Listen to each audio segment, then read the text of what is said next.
Hello all welcome to Inside talk.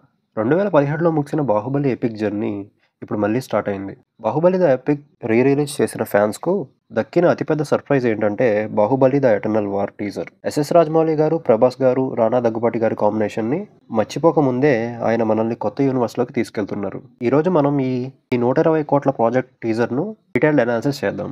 అలానే ఈ వీడియోలో 'బాహుబలి 3' ఉంటుందా? ఉంటే ఎప్పుడొస్తుంది? అనే డీటెయిల్స్‌ని కూడా చూద్దాం. ఫస్ట్ ఆఫ్ ఆల్ మనం మాట్లాడుకోవాల్సింది యానిమేషన్ క్వాలిటీ గురించి. టీజర్ స్టార్టింగ్‌లోనే కట్టప్ప చేతిలో అమరేంద్ర బాహుబలి చనిపోయే విజువల్‌ని చూపించి, ఆ వెంటనే ఆ స్టోరీని యానిమేషన్ వరల్డ్‌లోకి స్మూత్‌గా ట్రాన్సిషన్ చేశారు. ఇదొక గ్రేట్ ట్రాన్సిషన్ అనే చెప్పాలి. అలానే ఈ టీజర్‌లోని విజువల్స్ కూడా 3D యానిమేషన్‌తో చాలా గ్రాండియర్‌గానే ఉన్నాయి. ఈ ప్రాజెక్ట్‌ని ఫార్చి ప్రొడక్షన్ ప్రొడ్యూస్ చేస్తుంది. ఇండియాలో యానిమేషన్ అంటే లైట్‌గా తీసుకునే వాళ్ళకి ఈ ప్రాజెక్ట్ ఒక సాలిడ్ ఆన్సర్ ఇస్తదని నేను అనుకుంటున్నాను. ఇప్పుడు మెయిన్ పాయింట్‌కి వద్దాం. అమరేంద్ర బాహుబలి చనిపోయిన తర్వాత కథ ఏమైంది అనే పాయింట్‌తో స్టోరీ డిజైన్ చేసుకున్నట్టు తెలుస్తుంది. టీజర్‌లో బాహుబలి చనిపోయినప్పటికీ ఆయన ఆత్మ ఒక పర్పస్ కోసం పోరాడుతుంది. అలానే ఈ టీజర్‌లో శివగామిని చెప్పే డైలాగ్‌తో ప్రాజెక్ట్‌లో ఉన్న ప్లాట్‌ని రివీల్ చేశారు. ఈ 14 లోకాల భావిత్వం బాహుబలి చేతిలో ఉంది అని శివగామిని వాయిస్ ఓవర్ చెప్తుంది.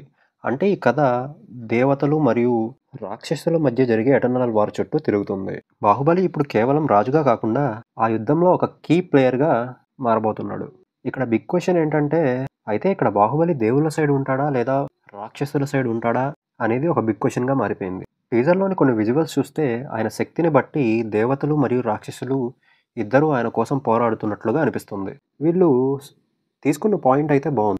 బాహుబలి చనిపోయిన తర్వాత అక్కడి నుంచి ఆ స్టోరీ ఎలా స్టార్ట్ అవుతుంది అనే పాయింట్ అయితే బావుంది. కాకపోతే ఆ క్యారెక్టర్‌ని పాజిటివ్‌గా చూపిస్తారా? లేకపోతే నెగెటివ్‌గా చూపిస్తారా? అనేది 2027 వరకు వెయిట్ చేయాల్సిందే. కాకపోతే అందరి మైండ్‌లో ఉన్న ఇంకొక డౌట్ ఏంటంటే, ఇది 'బాహుబలి 3' అవుతుందా అని. అయితే ఈ పాయింట్ మీదే రాజమౌళి గారు చాలా క్లియర్‌గా క్లారిటీ ఇచ్చారు. ఇది 'బాహుబలి 3' కాదని జస్ట్ యానిమేటెడ్ స్టోరీ అని చెప్పుకొచ్చారు. అలానే ఈ యానిమేషన్ పార్ట్ 2 పార్ట్స్‌గా వస్తుందని చెప్పారు. ఇందులో మొదటి పార్ట్ అయితే 2027లో రిలీజ్ అవుతుందని చెప్పుకొచ్చారు. 'బాహుబలి ద ఎటర్నల్ వార్' అనేది 'బాహుబలి' యూనివర్స్ యొక్క గ్లోబల్ మార్కెట్ అపీల్‌ను పెంచే ఒక స్ట్రాటజిక్ మూవ్. అలానే 'బాహుబలి 3'కి అల్టిమేట్ సీక్వెల్ అనేది ఫ్యూచర్‌లో ఖచ్చితంగా ఉంటుందని చెప్పారు. మీరు ఈ టీజర్ చూసారా? అయితే మీకు ఈ టీజర్ ఎలా అనిపించిందో కింద కామెంట్ చేసేయండి. అలానే మీరు 'బాహుబలి 3' కోసం వెయిట్ చేస్తున్నారా? లేదా 'బాహుబలి ద ఎటర్నల్ వార్' కోసం వెయిట్ చేస్తున్నారో కింద కామెంట్స్‌లో చెప్పండి. అలానే కంటెంట్ నచ్చినట్టయితే please like, share and subscribe.